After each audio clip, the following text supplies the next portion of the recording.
Warahmatullahi wabarakatuh. Anak-anak, alhamdulillah hari ini kita bertemu kembali dalam pembelajaran IPA dengan materi organ pencernaan pada hewan.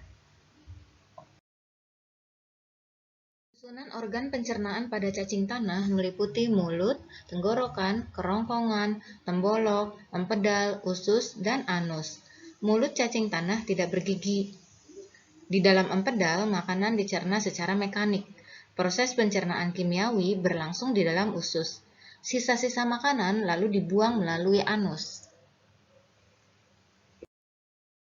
Salah satu contoh serangga adalah belalang.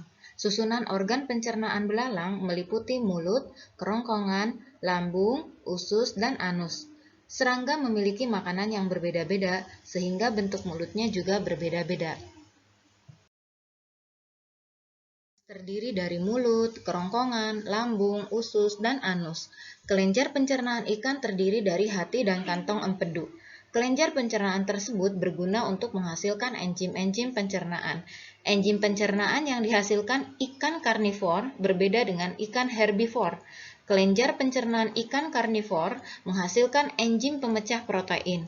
Pada ikan herbivor, kelenjar pencernaan menghasilkan enzim pemecah karbohidrat.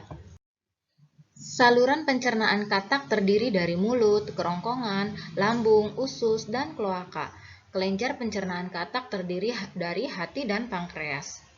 Kloaka adalah saluran feses, urin, dan reproduksi yang menjadi satu. Salah satu contoh reptil adalah buaya. Saluran pencernaan buaya terdiri dari mulut, kerongkongan, lambung, usus, dan kloaka. Kelenjar pencernaan buaya terdiri dari hati dan pankreas. Saluran pencernaan burung diawali dari paruh yang berfungsi seperti gigi. Makanan kemudian masuk ke rongga mulut dan kerongkongan dan disimpan di tembolok. Makanan dicerna di dalam lambung dengan bantuan enzim. Sari-sari makanan diserap di dalam usus, lalu sisa pencernaan dibuang melalui kloaka. Sapi termasuk hewan ruminansia atau memamah biak. Sapi memiliki gigi geraham belakang yang besar untuk mengunyah rerumputan. Dari mulut, makanan masuk ke lambung. Lambung sapi terdiri atas 4 bagian, yaitu rumen, retikulum, omasum, dan abomasum.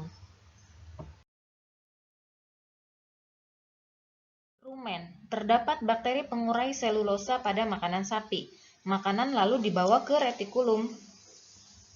Makanan dicerna pada retikulum, sehingga membentuk gumpalan atau yang disebut dengan bolus.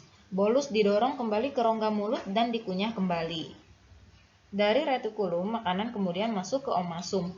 Omasum adalah tempat terjadinya penyerapan air dari makanan. Kemudian makanan masuk ke bagian lambung abomasum.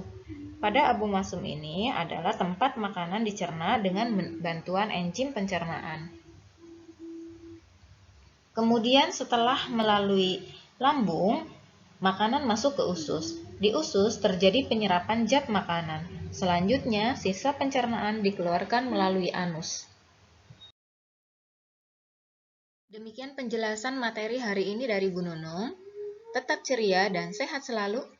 Sampai ketemu minggu yang akan datang. Wassalamualaikum warahmatullahi wabarakatuh.